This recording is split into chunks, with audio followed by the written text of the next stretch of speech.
the last concept is this idea of correcting stem cells, right? And that's using CRISPR, or now there are some new gene editing tools like base editing, maybe you've heard of, or prime editing.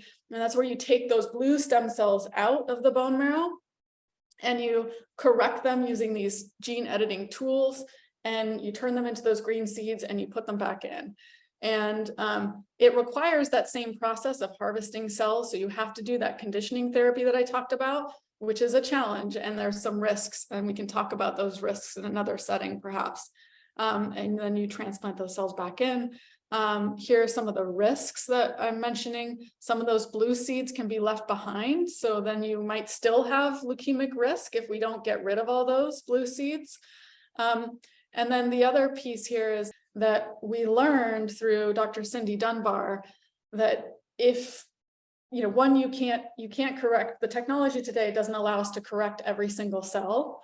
It's just not that efficient. So what you end up is a mixed population of green and blue cells. You transplant those back in.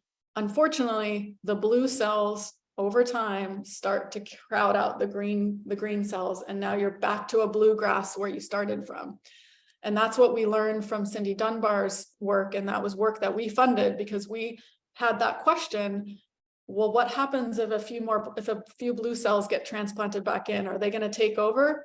The hope was that the green cells would take care of them. They would take over and the blue cells would die. But unfortunately, that didn't happen. And so we have to figure out ways to solve for that.